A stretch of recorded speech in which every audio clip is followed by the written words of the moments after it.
Welcome. Emily is the founder and principal of DiStefano and Associates, a fundraising consultancy firm.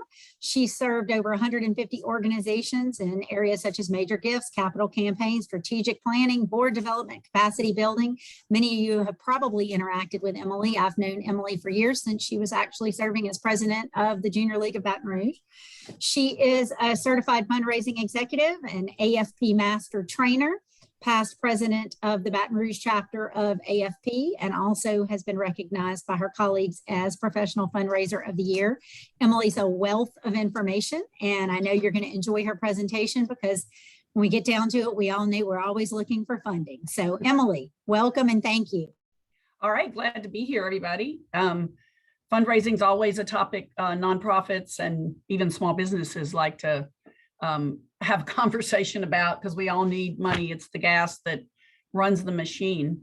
I am coming to you today with this webinar as part of the Small Business Development Center here in Louisiana through some CARES Act funding they received back last year. And because nonprofits were in the PPP and EIDL funding mix, Louisiana included nonprofits to receive some additional consulting services. And that's what I've been doing with some nonprofits around the state. So that's LANO is one of the organizations I've been working with. So this is brought to you by the SBDC. So here we go. What we're going to do is go through some slides here. How many people are on the call? I know I saw the list in an Excel document, but Kristen, we have 37, 37. currently. Okay. I'm sure that a few more will come back on. We had over 100 register, but this is being recorded, so we can share the link with everybody. Okay, so if you have questions, I can't see the chat, but Kristen can. And so Kristen, you'll just moderate that. And if we start getting questions, just pose them as we go, or we can wait till the end, whatever format works the best. Great, looking forward to it. Okay, so I always like to start off with this slide, talking about what the philanthropic pie or market share looks like. This is a slide that's in the public domain. You can use it to show your board members, educate them on what this whole philanthropy world is about. I think over the years, I've noticed that people have a lot of misconceptions, erroneous information about fundraising. So Emily, I'm sorry to interrupt. We can't see your slide if you've already shared. Okay. So sorry. Thank you. Let me get that fixed. Well, I'm just going on here. Oh, God. Okay, hold on. Let me give, have you made me a host? Yes, you're a panelist, a presenter, so you should be able to share your screen at the bottom. Okay, share my screen at the bottom of. You should see a sign. Sorry. Oh boy. That's okay. I'm gonna need to share my screen. I got someone here helping me. Okay. Is this, if I click that, is that gonna share my screen? Yes? Click that one. No, I wanna share this. This is what I wanna share. Yes, click that. Click that. Okay, let's see how we do. Is it sharing now? Give it just a second. Oh, we see it now. Great. Thank you. Can we make it, is it showing all the side, or can I just show? So you just need to hit maybe from the beginning. All right. Now, can you see? I think so. Yes, perfect. We have all right, it. Great. Thank you.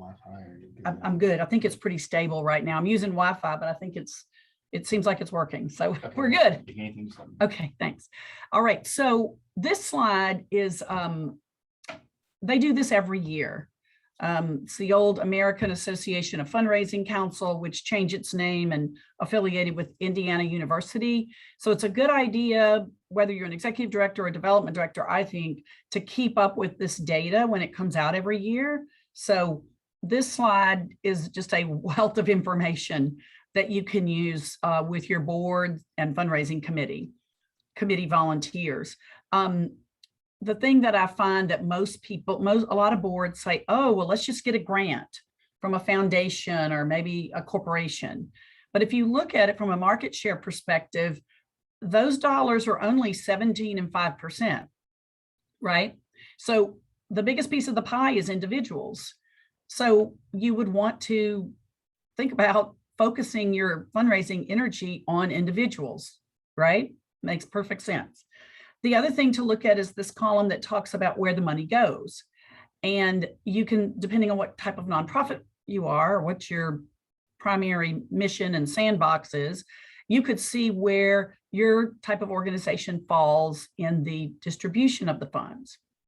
So this is really a great piece of information. So to use with your volunteers.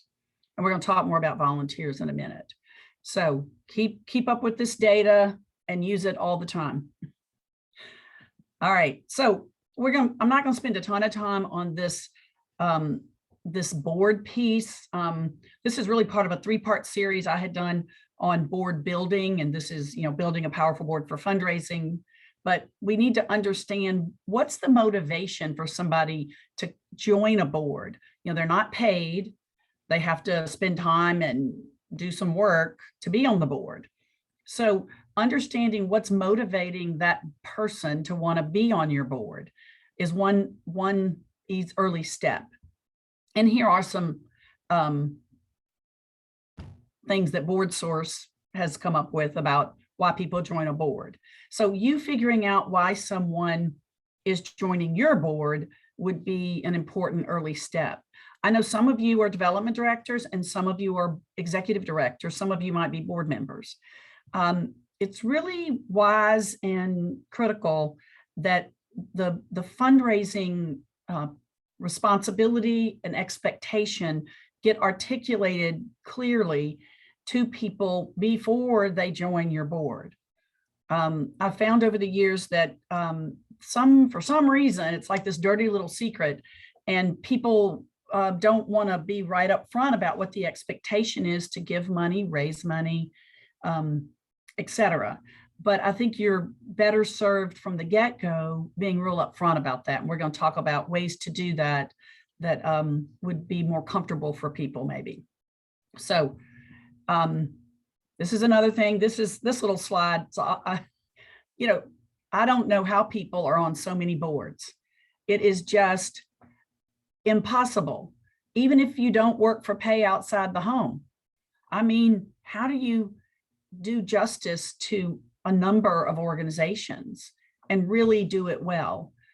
I would purport that, they're not doing it well. They're just there in name only. They're coming to lunch like this lady and doesn't even know which organization she's sitting at the board table of. So we want to avoid that in your organization. And, these are just kind of simplistic, what is the board about? And, the one I like is on this slide is number 5, ensure adequate resources. Okay. And we're going to talk about, there's different ways for people to get involved in the fundraising process. People are so scared to, quote, ask for money, but there are other things they could do that we're going to talk about. But anyway, this would blend into whatever nominating or board development or director development process your organization has. This kind of language and expectation would be something you'd want to include, in the conversation with potential board members. Okay, so why do people fear fundraising? Well, here are a few of them, that I've heard over the years, that people don't like to fundraise, and especially volunteers. I mean, if you're a development director, hopefully you don't have a fear of fundraising, or you wouldn't be in that position.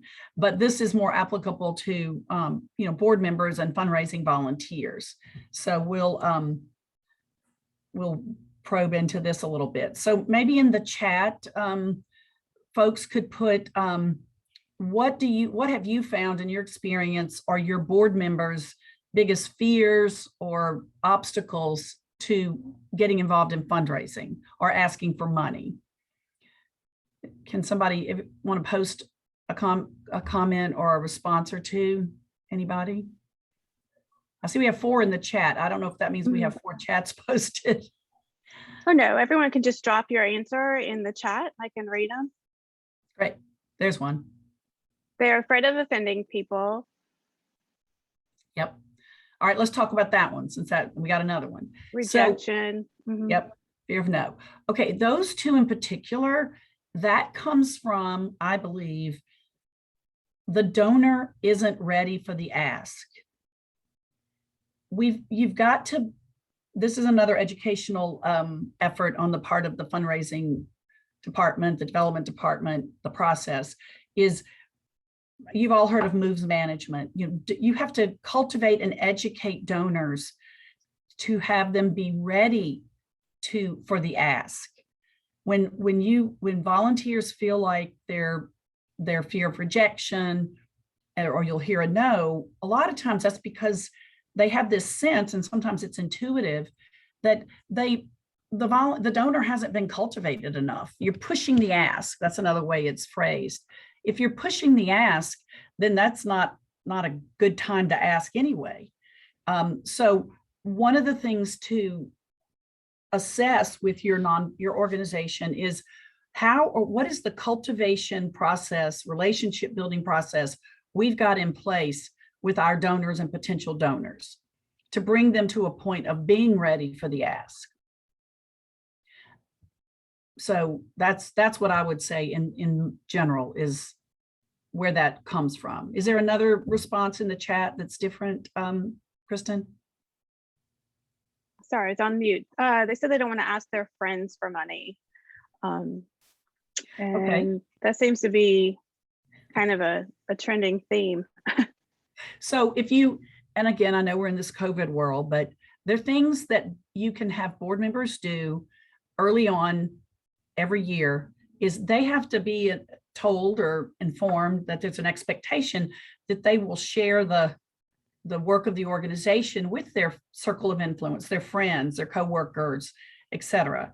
And we have to come up with ways for them to do that. Example, you could have in your board job description that they would host a minimum of one time a year, a lunch and learn, a breakfast and learn, whatever you want to call it, where they would gather their friends, families, circle of influence. If you have a facility, they can come have a bite to eat, hear a little presentation, and take a tour of the organization. There's no ask at this gathering. It's just informing and educating people about the work of the organization. That's cultivation, right? You're trying to spread the word and then identify people that might have a bit more interest in learning more about the organization and possibly getting involved in some way. But each board member should be asked to host one of those per year, right? Now, not all of their, they might invite 25 or 30 people and they may get 8 to 10 to show up, right? And then of those 8 to 10, maybe 2 or 3 would have interest in learning more. So that's how you get board members to become more comfortable in starting to talk about the organization. They're going through their circle of influence and trying to involve people and get people more involved, possibly in the organization. But we as the development director, executive director, it's incumbent upon us to come up with tools and a roadmap of how to make that happen for a board member. They're not just going to come up with all this on their own. That's our job. We also have some comments, Emily. A couple of people are talking about volunteers raising money, and the volunteers are too busy to be on the board. But Catherine Johnson posted that they have found a couple of volunteers raised more than our board. One volunteer raised over $5,000 in December just for asking people on his job to give. And then also some volunteers are out of town and they can't be on the board because they're too busy, but they can raise corporate funds. So that's another. Absolutely. The best board members, I believe over my years, they come up through the fundraising part of the organization because they've been out talking and selling and presenting what the organization's work is. So I agree with that. Board members, a lot of times people come on a board from different ways, but the better job the development department does in engaging volunteers in the fundraising process, those make can make really good board members. If they can't be, don't want to be, don't believe they have time to be, great. Just keep them involved in the fundraising piece. That's a great story that one person not on the board raised $5,000. That's excellent. Just repeat that over and over. You don't have to put them on the board.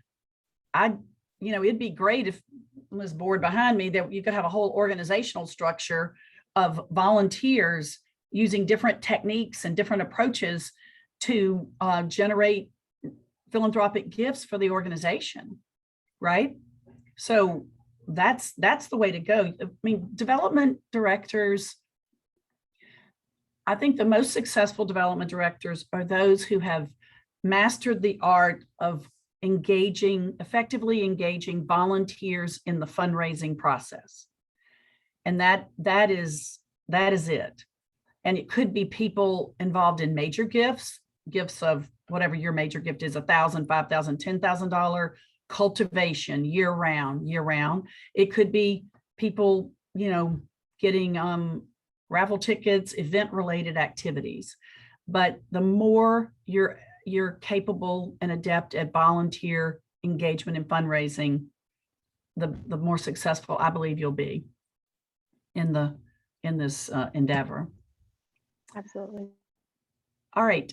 Here's some things for board members or for fundraising volunteers. You've got to train them and educate them on these things on this slide: the mission, how the organization, meets needs. If they're at a cocktail party, when we can go anywhere, you could, if you're chatting with somebody, I've actually done this as a role play with a board. You're chatting with somebody, at a cocktail party. You don't know them, or you'd see some friend you haven't seen in a while. And they say, well, what have you been up to?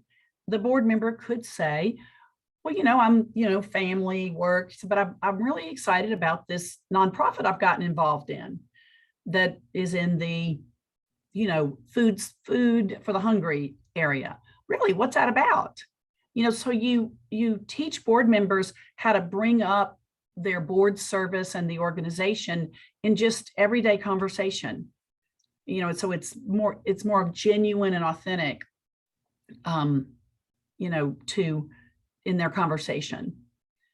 And on some of these slides that are coming up, so obviously you have to have a mission statement, and then as a development department, you have to have a case statement. So these are tools that you have developed that help support getting your board members and your volunteers better equipped to be part of the fundraising process. There are lots of types of campaigns, of course, y'all all know that. But of course, you've got to have a written strategic plan and a written fundraising plan. And I keep pointing back here to this blank wall, but that written fundraising plan would also have a organizational chart that accompanies it. Because adults are visual learners, they say. And if you have a written fundraising plan, you've got an accompanying document that is an organizational structure of what that looks like. And who are the volunteer leaders who are leading a certain team, committee, area. That's really helpful because when you go to recruit people, to have possibly get involved as fundraising volunteers, they can see that structure.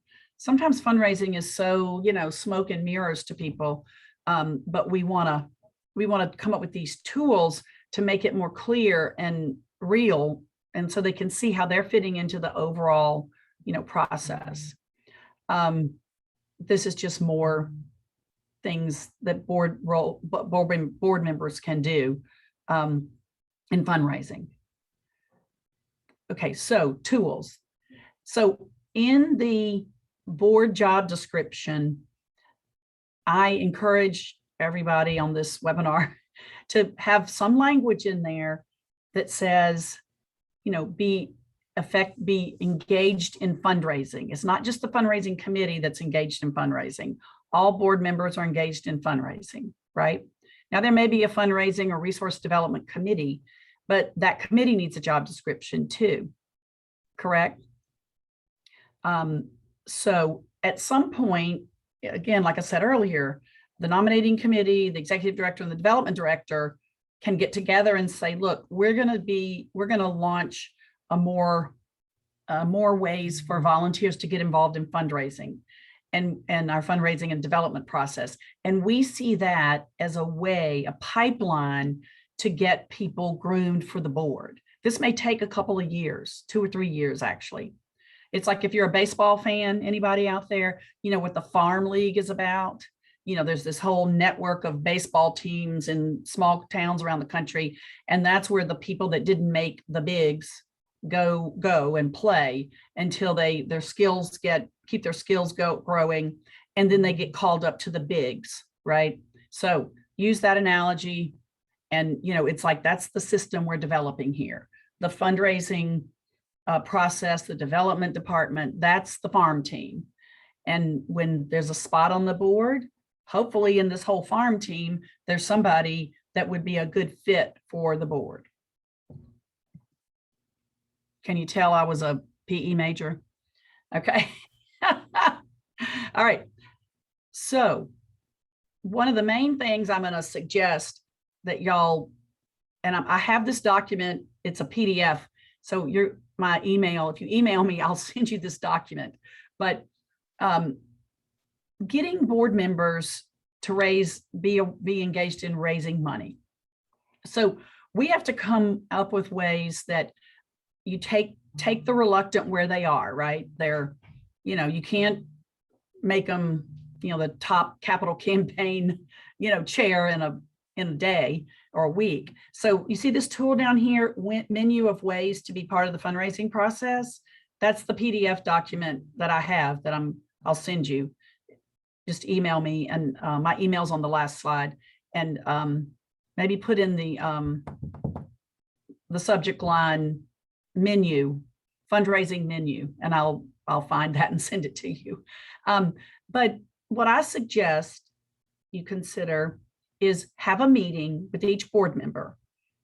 The timing of this is ideally done when you're getting ready to kick off your annual campaign or whatever, annual drive, whatever you have, because y'all know the hierarchy, the board, 100% board giving first, you know, then of course the staff, and then the broader community, right? So this conversation isn't anything strong-armed or anything, but it gets people to see a variety of ways they can be involved in the fundraising process. For people that are really on the board and really reluctant to dip their toe in, some of the options are things like, you know, make a thank you call or a thank you email, or write a handwritten note to a new donor, or a donor that upgraded their gift, or a donor that was lapsed and came back. Something very non-threatening that they can do without any people interaction even. So we're trying to we have to come up with ways where the reluctant can start their journey as a fundraising volunteer. And then of course there are other things on the list that are more direct fundraising. You know, then there's cultivation, then there's soliciting silent auction items for your gala, that kind of thing. But it pushes the reluctant into action. And then one of the questions, that's what the conversation, that's the opportunity to have the conversation with them about their annual gift. Okay, so the annual gift. This goes back to the expectation of giving and raising money. So some language in that job description for the board that says each board member is expected to make a personally significant financial contribution each year. Now that's not desensitized or insensitive, excuse me, but it really conveys that that's the expectation. Now I know some organizations, particularly like arts organizations, have a minimum, a dollar amount, you know, 1,000, 5,000. But many organizations like social service organizations like to have a diverse board, and they want to make sure that everybody contributes to the degree they can. But personally significant is the real key phrase there. Another way I've used to describe it is, you know, while you're on our board, this is to a prospective board member, we'd like this organization to be among your top 5 philanthropic organizations you support, because they're religious organization, their alma mater, their spouse's alma mater, their children's private school if they go to one. So you want to be in the top 5, right? While they're on the board. So that's another way to say it verbally. I would not put that language in a written job description, but that's another way to say it. But I prefer personally significant financial contribution myself. That seems over the years to have been the most, it resonates with everybody. They understand it. A gift you'll be proud of, or ever how you're comfortable talking about it. Additionally, if the organization is considering or planning a capital campaign during the term or the years the person would be on the board, let's say it's a 3-year term, then it's really important, I think, to tell them that, we will be launching a capital campaign year after next, and each board member will be expected to make a pledge to the campaign in addition to their annual contribution. So again, no bait and switch. It's all on the up and up. So nobody's, feels taken aback or anything like that. Mm-hmm. We have a couple of comments. Sure. They're saying that Rebecca mentioned we removed our dollar amount to try and remove barriers to those joining our board. And then another one from Francesca, many arts organizations substitute donation of time for monetary donations. And I'm sure you're aware, volunteers and their time are a precious commodity. And then Prowl said, you may have said this, but do you recommend meeting with members individually or mention at a board meeting? And I'm guessing Prowl is referring to the ask and the expectations. Okay, so let's take a couple of those. Let's start with Prowl, which I think is the Public Relations Association of Louisiana. I guess I don't know what that organization is, but regardless, if face-to-face is best, face-to-face is best. Now, Prowl is an association, a professional association, I believe, correct? It's not a C3, it's a C6. But regardless, some of the same tenets apply. But I think face-to-face is better because sometimes people share information that they don't want to share in a big group. So I think talking to them through the ways they want to raise money, they feel comfortable this coming year being involved in the fundraising process, and then explaining, we can't go out to the community or the corporate world or whatever to ask for money until 100% of our board gives. So I think that's better done privately. You can also say, look, if you want to make, let's just say they're going to consider $1,000, and for cash flow reasons, they want to do that quarterly or monthly. You've got to give them those options so they can perhaps increase their gift, but they pay it out over a period of time, if that's something your organization is set up to do. Secondly, I certainly appreciate the language of, the concept of volunteer time, but you get into a sticky wicket with that on how you value that. So when I say 100% board giving, I mean 100% financial contribution, not counting volunteer time. Now that's why the phrase, back to the first comment, not having a dollar amount, that's where the words personally significant financial contribution come in. What's personally significant to one board member might be $100, and another board member $1,000, and another, $10,000.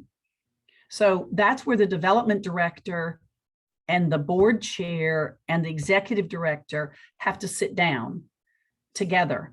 And it's a rating session. What do we believe that each board member has the capacity to give, right? And then that's an ask amount. We all know, we've been through enough workshops and training, you've got to ask for a specific amount. So at this meeting I'm proposing here that is held, then you say, we'd like you to consider a gift, an annual gift of $100. we'd like you to consider a gift, an annual gift of $1,000. And then you're quiet. So you would ask for a specific amount, even with board members, because that's what we're supposed to do and train our volunteers. You can't just say, will you give? You've got to say. And I have found over the years the phrase, I'd like you to consider, we'd like you to consider a gift of dollar amount, a pledge of dollar amount is more, makes it a little more comfortable for the person doing the asking. We never say, you know, we've got you down for $1,000. We hope you'll give $1,000, right? So again, this all, you know, assumes that the board's been educated, informed, made aware of the importance of 100% board giving and the expectation of making a personally significant gift each year. There you go. Those are my thoughts about it. That's good advice. I mean, at some of this, I'm not saying it's easy to change what you have in place. I recognize that it's a change process. If you've gotten, you know, you've gotten in the habit of counting volunteer time, changing that is going to be a bit of a process. Okay, more about asking for money. We've talked about cultivation, making the ask and following up. Here's some tools. You know, I have found you've got to do role playing with volunteers. It's role playing on how to ask and different scenarios, you know, an individual, a couple, a longtime donor, talking to them about estate planning. You know, you've got to let people see how it's done and come up with their own words. You don't want to have a script, you know, that people use. That's just too, you know, that gets too contrived and it's not authentic. So, and when I say a solicitation kit, that's just different tools, you know, a pledge form, and these don't have to be fancy things. They can just be done on a PDF on a printer. I mean, I don't think people are dazzled or bedazzled by fancy printing these days. I mean, people don't need that most of the time. So here's some other strategies at every board meeting or every committee meeting, you know, board meeting, talk about the fundraising progress and talk about things that aren't just the dollars raised. You can say, have things in your report like, okay, we've identified, you know, 10 new prospects as major gift donors to move them up. You know, they've been giving at a lower level, but through some of our research, we've identified 10 new prospects for major gift donors, and we're going to put them in our cultivation process, right? Or you can talk about things like, again, not always about the money. It's things about how many donors are in cultivation, how many potential funders have you researched and identified as being possible fits for your organization, right? So you got to talk about things in addition to money. That's important, because what we're trying to convey by doing that is that fundraising is a process, and it's about relationships. It's not just about the money. The money is the end product. If you read any of Kay Sprinkle Grace's work, you know how she talks about transformational giving. You know, it's a figure 8 sideways. Some of that might be good to read, and really talks about the relationship between the donor and the organization, and more of the psychology of that. So I think that's referenced in the back here, but if not, I would suggest to look for it. Another thing here is goals and responsibilities. You know, if you're a development director, you need to be having conversations with the budget person in the finance department the executive director about what is realistic to project for fundraising. Sometimes I've worked with organizations and they just have a line item that says fundraising and they just plop some number in there to balance the budget. And it makes no sense. It's not based on any reality. There's certain, you have to look at each aspect of your development team or progress of your development department and figure out how many donors, are we going to renew? How many are we going to upgrade? How many we're going to move to major gifts, make major gifts asks. And do we have the structure and the infrastructure to do all that and the budget to do all that? So really have a reality check with your executive director and your treasurer, board treasurer, depending on the size of your organization about, what's realistic. Just don't let them use the fundraising department as a plug for the budget. That is so illogical and it's not realistic to happen. So here's some other just reminders. I think we've talked about all of this. I think the include information on fundraising in the orientation for new board members. If you don't have an orientation or onboarding for new board members, start one and include the fundraising piece in there. Now, that shouldn't be a surprise because in the third bullet, you're including the expectation of giving and raising money, right? So again, no bait and switches, no surprises. And then this, the last bullet, meet individually with new board members and ways they can be involved in fundraising. If you've got a new board member, obviously you want to sit down and have this conversation with this menu tool as soon as you can after their orientation. You don't want to wait if there's a gap between that time and when your annual giving program starts. Okay, so with new board members, the time to meet with them is after their orientation, is I found the best. And this is why board members are best. That's not to say that volunteers in the fundraising department, fundraising team aren't wonderful as well, but there's an expectation that board members will give and will raise money, or it should be.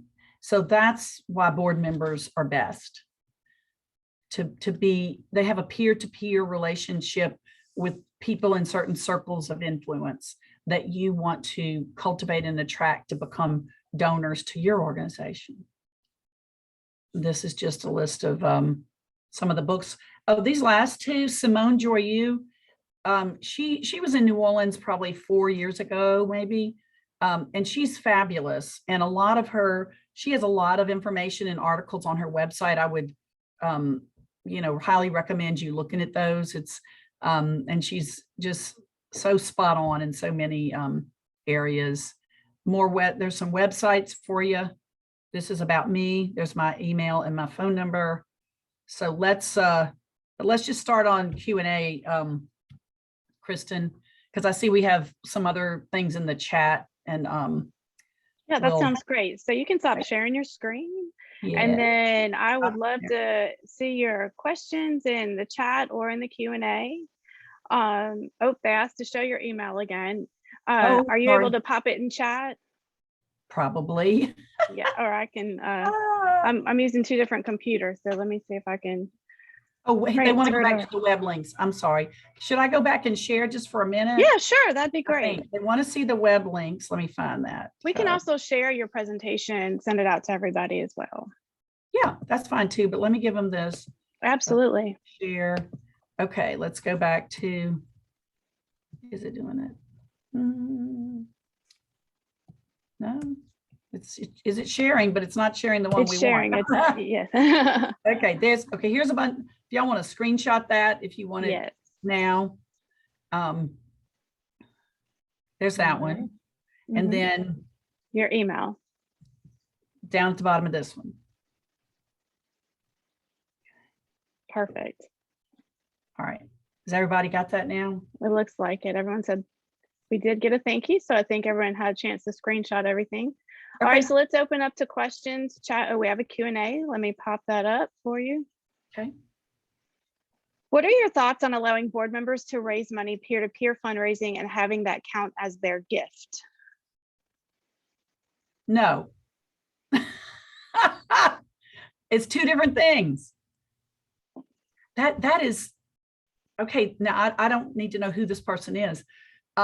That tells me that that board member wasn't brought on with this expectation of giving, you know, which may not be their fault.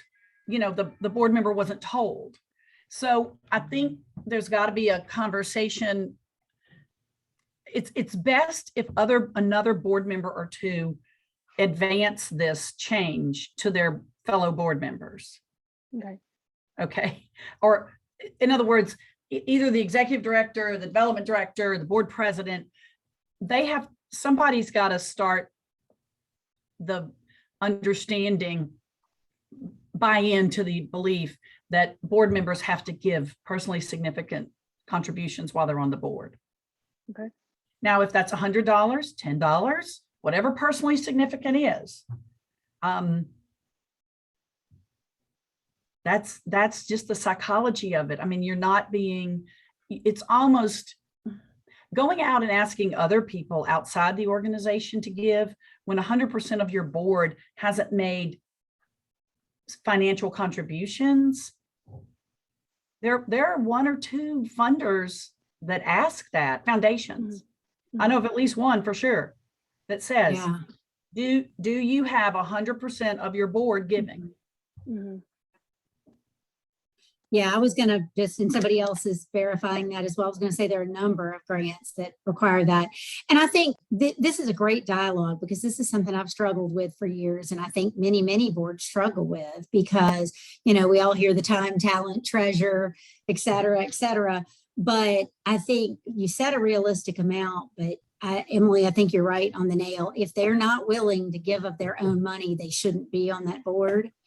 And I'll tell you, I think we probably all share frustration from time to time on knowing that we have board members that sit in meetings and still cannot articulate what the organization does. And that really does still come back to us on how better to make that training happen, even when we think we're telling that message on and on and on.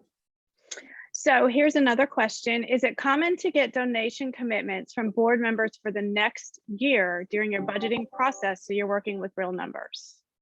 I think that's fabulous. It depends on your cycle, but yes, if you can have these meetings that I'm suggesting with the menu of how they're going to be involved in fundraising in the coming year and what their financial commitment would be. I mean, quite frankly, now that that idea got brought up by the asker, in the ideal world, we'd all be raising money one year and spending it the next. Right. So if that organization is going there, I applaud you and say, keep at it, because that is wonderful if you can do that. Yes. And also when you're bringing on new board members, their commitment, you're having that conversation about onboarding to the board and what do you expect your donation to be and your commitment to be for the following year. That might be something to put into practice. Yeah. Oh yeah. But it starts with that board job description and the initial conversation that a board member has with a potential prospective individual for board service. And they should just be real upfront and say, you know, we're each asked to make a personally significant financial contribution. And if that sitting board member is close enough and comfortable enough with that person, they could say, well, you know, right now, my wife and I, we're counting the organization among our top 5 charities that we support, and we're giving $1,000 a year. Now that is powerful. Or we're giving 500, or we're giving 10,000, you know, whatever the number is. But a board member should be proud of their level of financial contribution. Absolutely. Okay, we have a few more minutes for Q&A, and so if you have any more questions or anything you just want, any comments you want to put out there about your organization, we'd love to see them in Q&A or in chat. Emily, this has been great. Lots of good information, lots of good advice. We appreciate it. You're welcome. And thank you. Yes, thank you so much for being here. Not seeing a lot questions.